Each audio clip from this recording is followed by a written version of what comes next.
The longer Nnamdi Kanu remain in prison, the more the cause he is fighting for is being flourished by his own detention. Tinubu is a president that came from the trenches. He is one of those who fought for democracy and freedom. And I believe, if not for the fact that he went to exile, he could have ended up in prison with us in the 90s. Then someone of his own stature cannot be lectured about democracy or human rights, because we were all in the trenches fighting.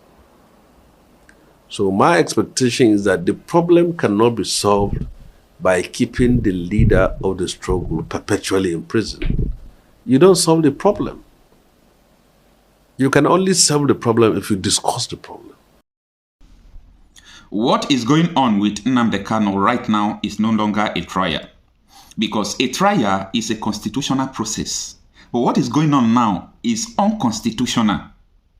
I am very surprised that a court of law that is supposed to interpret the law knows the law, but maybe for the best reason known to them, they feel that they can misinterpret the constitution or disobey the law, and the citizens of that country will keep quiet and everybody will feel as if nothing is happening. A lot of people have been asking me questions. Why is it that they are treating Nnamdi Kanu in this manner? And I believe that the videos you are about to watch is going to expose some reasons why they are treating Nnamdi Kanu in this manner. Take a look. Well, what you must know is that Nnamdi Kanu is being held hostage on behalf of the famed unity of Nigeria. That's what it's all about. It's as simple as that. If you mention his name in certain circles, they don't want to hear it because they feel like he threatens the real estate called Nigeria. And his Igbo makes it worse because Nigeria's DNA hates the Igbo for attempting, in the 60s and, towards the end of the 70s, to leave a country they said is no longer favorable to their existence. But I keep saying, and I will repeat here again, is there any Nigerian out there in their majority who has not mentally seceded from Nigeria? Not many. That's why people are living in droves. Each time you get on a plane leaving this country is full, each time it's coming back, probably full too, but it is those who are coming back to pack their things that are coming back. That's the way I describe it. But the truth is that Nnamdi Kanu has been held hostage. He was abducted from Kenya, extraordinary rendition. The fact that he's kidnapped from Kenya could not be explained shows that any judicial pronouncement or processes after that is null and void. You cannot go and kidnap somebody and bring them before a court.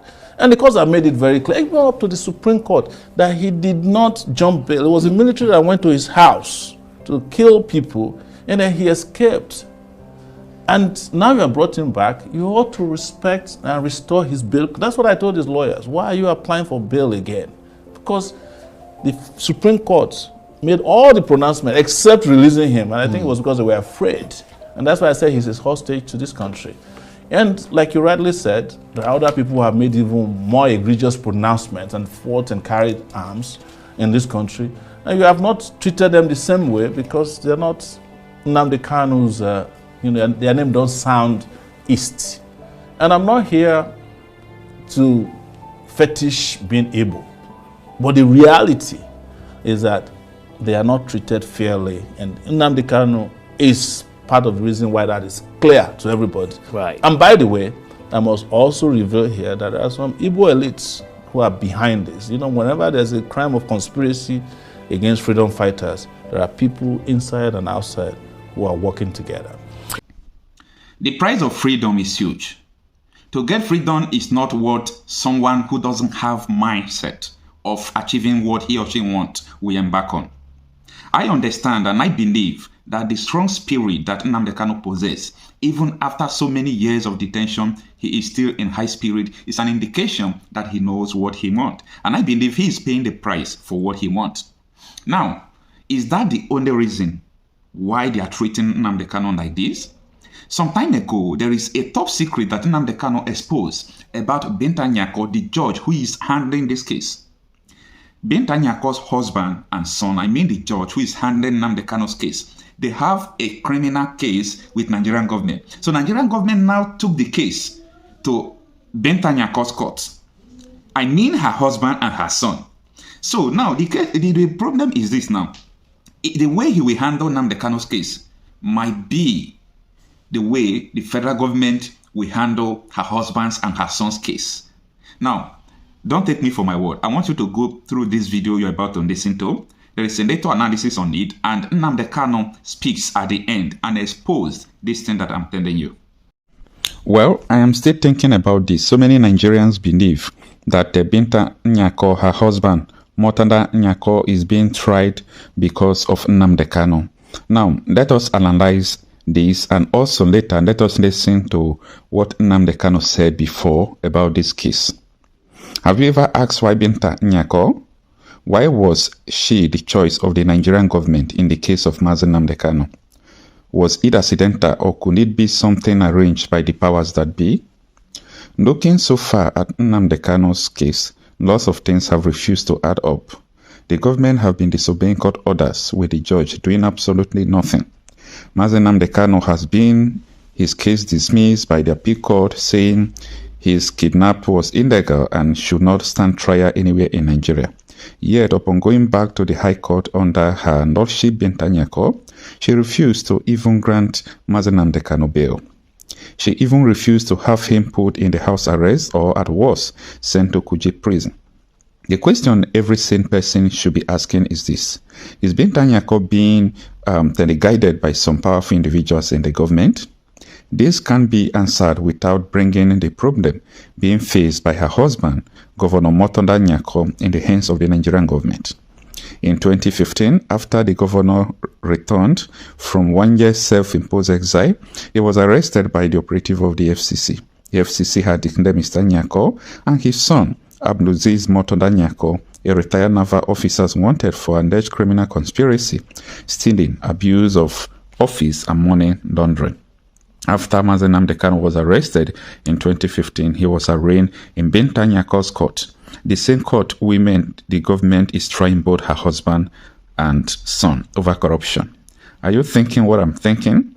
Could it be they gave her the case with the hope of using her son and husband case to remote control her in the case of Nnamdi Kanu? Do you think Nnamdi Kanu will get justice in the hand of a woman whose the government is trying her husband and son over the numerous corruption charges? In 2022, Buhari opted to settle with Motonda Nyako out of court. Again, just on 21st of March 2024, People Gazette reported that the Economic and Financial Crimes Commission are now trying Binta Nyako again. Let's listen to what Nnamdi Kanu said about this case, and let's see how these two cases relate to each other. Well, I don't really know how these things match up together, but listen to this and let me know what you think about it. The more evil you are, the more you rise up in the judiciary. That is why they want to blackmail Binta Nyako into oblivion. Because of me, they arrested Binta Nyako's husband and son. They claim they are being tried by EFCC. So that if Binta Nyako were to acquit me, they will jail the husband and the child. That is how evil the zoo is. That's how bad they are. But she courageously gave me bail. She knew I did nothing wrong. She knew it. They were pressuring her. Revoke his bail. And she said no. They have done nothing wrong. They don't know all these things. They called her to a meeting in Maiduguri where they were insulting her. That didn't work. They took her to another meeting in Sokoto where they called all the northern, I don't know if I'll call them leaders, to be insulting her because of me. That she should have jailed me. That nothing will happen. That Igbo leaders have signed up to it. That Ohaneze is with them. Ohaneze and Ndioshi. I will come to the meetings they've been holding against me and IPOB later on. But Binta Nyako stood strong. I'm not sure. I'm not sure at all that the intimidation she's been forced to endure will ever stop. I don't think so. Good people like that never get to become the chief judge of the Federation. Kafarati Abdul Kafarati killed Kesarawiwa. Today he's the chief judge of the High Court of Nigeria. He granted ex parte motion to the government of Nigeria designating me a terrorist. He was rewarded. And I'm sure they're saying to Binta Nyako, if you jail him or convict him, there is a reward for you. Do you see how Nigeria works? They don't understand what justice and law is all about. No. These are black, evil people from Africa. Evil people. Darkness and evil. We must continue.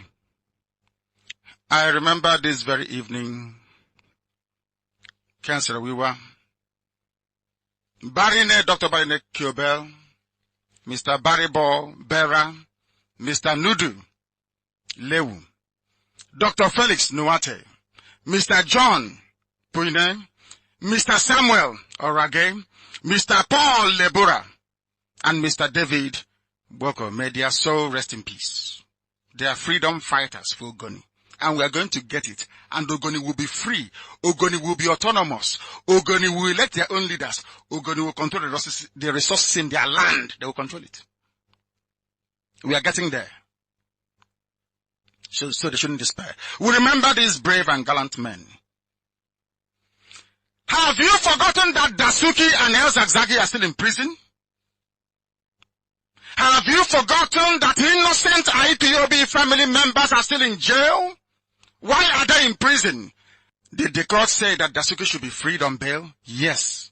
Did the court say that El Zagzagi and the wife should be freed on bail? The answer is yes.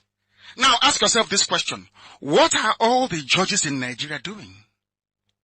Why haven't they gone on strike to say if you cannot obey simple court order, our job is meaningless? But no, they will run to John Soho, that most corrupt of all the corrupt judges in the zoo, to go and buy another ex parte motion. I'm coming to that because I'll demolish it. See, you know, here we don't hide anything. We're IPOB. Everything is open. Everything is out in the open. I have no secret.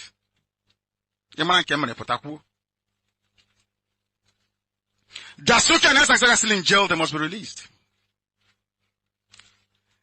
They never took them to Binta Nyako, Nnamdi Dimba, Justice Kolawale, Justice Ademola. These are good judges in Nigeria, I'm telling you. They will not take them to these judges. Because when Binta Nyako gives you bail, Binta Nyako will tell the people there, he has bail. Don't go near his house or don't do anything. But of course they defied her. They came to kill me. Because they didn't want to take my men to Abuja. I promised them I was going to bring 2 million men. And they know I would do it. Instead, they chose to come to kill me. When some reporters that are writing for Tinubu Nation newspaper, when they report it, you wouldn't know. You would say, oh, Nnamdi Kanu, where is he? Did he jump bail? Tinubu's newspaper will not tell you that the army came to kill me and killed 28 people in the process. No, they won't tell you that. And they want me to be in the same country with them. Hypocrites and liars. Evil people. Some people shouldn't practice journalism in Nigeria, honestly. Do you see how evil the politicians are? That is how some journalists are. They see the truth and they twist it upside down because they are evil. Or because they don't want Biafra to be free. Because of my case, as I said earlier, Justice Binta Nyako is under the radar and being watched. Terrorism Prohibition and Prevention Act says I cannot be tried in Nigeria. That's the law of Nigeria. I can never be tried in any court of law in Nigeria. That's what the law says. Anybody standing in trial or coming to try me is a terrorist. That's what their law says. Not me. As simple as that.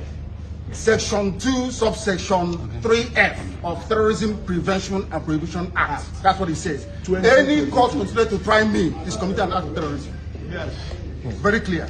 You cannot violate a treaty that Nigeria entered into and then come to try that very person is not done anywhere in the world. So you must be aware of that. So that is why there is all these ridiculous delays. That is what Supreme Court said. I did not jump bail. My home was invaded. They came to kill me and I survived. They came to Kenya to kidnap me, brought me back to this country and seeking to try me, which the law says cannot happen. You cannot violate a treaty that Nigeria entered into and then hope to stand on that illegality to conduct a trial is not done anywhere in the world. I have it in my case. Nobody has, there's no exception. No exception whatsoever. That's what the law says. Section 12 of your constitution, what does it say? Any treaty ratified by Nigeria becomes law. It's law. You cannot change it. It doesn't matter what they do. All these shenanigans is just pure rubbish. You never stand. Not with me. I believe in justice and fairness, that's all. Nigeria signed to extradite, not to condition. Which is the absence of the defendant from the court since 25th of April 2017 until he was produced on the 29th of June, my lord, which was exactly what the Supreme Court did. They said that he did not jump bail. These criminals came to my house to kill me. That's what the Supreme Court said. This is in your own ruling, in your own court, my lord.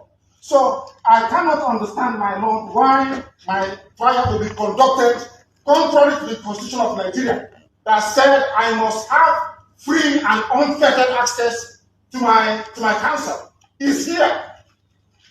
This is the law of Nigeria, my lord. And again, my lord, please, if you will permit me, my lord, this is the laws of this country, the extant law of Nigeria as of today.